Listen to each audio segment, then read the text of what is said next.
Hello again, Steve here, and tonight's topic is going to be about remembrance.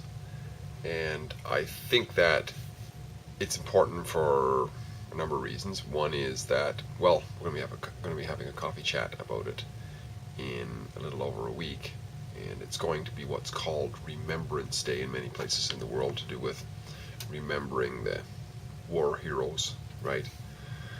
But I think there's much more that can be said about remembrance. I'm not going to spend much of any time on war stuff, though that makes a very valuable and interesting conversation, and I'm sure we'll go into it to some extent at the coffee chat, so I'll report on that afterwards. But I'm going to say that what makes sense to me is that the reason remembrance or remembering is important is because in this moment, everything about ourselves and everything else is like a sum total of the past, right?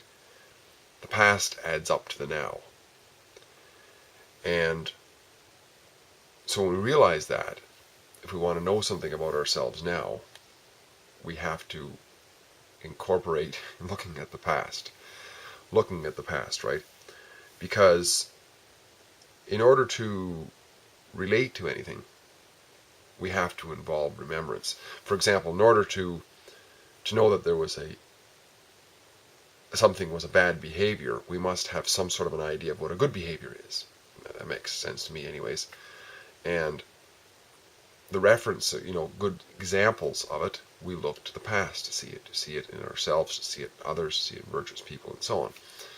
And so that's one thing.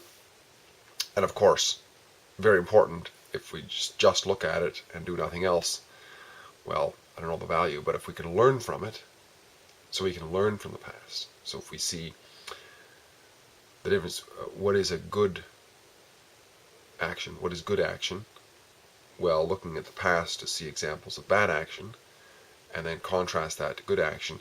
If we learn from that experience, then remembering is a value, I would say.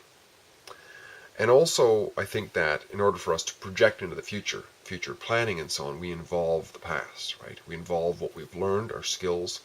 We involve our relationships, which we remember from the past, recent past, far past, and so on. We've all made phone calls, can you give me a hand or whatever.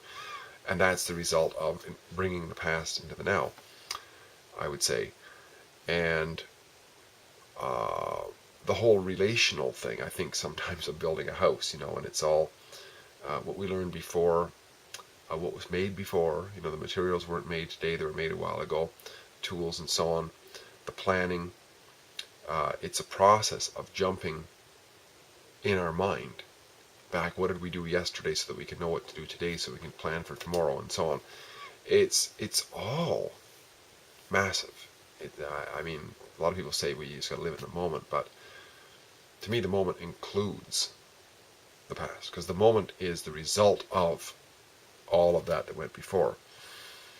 So I'd say that remembrance is very important. Remembrance of many, many kinds. And of course, remembering wars and so on too are examples of probably what not to do. I don't think wars have solved a lot of problems, and for obvious reasons that I've gotten into before. But remembering in general is important. One last thing, as I've tried to help myself with, but certainly haven't mastered it yet, is trying to remember people's names. That's an important one too. But yeah, remembering is important. Remember people's anniversaries and all that. Aspects about people, which draws us closer together in a relationship. I think that's important as well. So remembering, what do you think? Is it important? Is it really a part of your life that you try to develop and empower? Or do you just sort of go with what you have? Hope to see you at our coffee chat coming up soon, and we'll do lots more chatting about remembrance. Steve here again, great chatting. Talk again soon. Bye for now.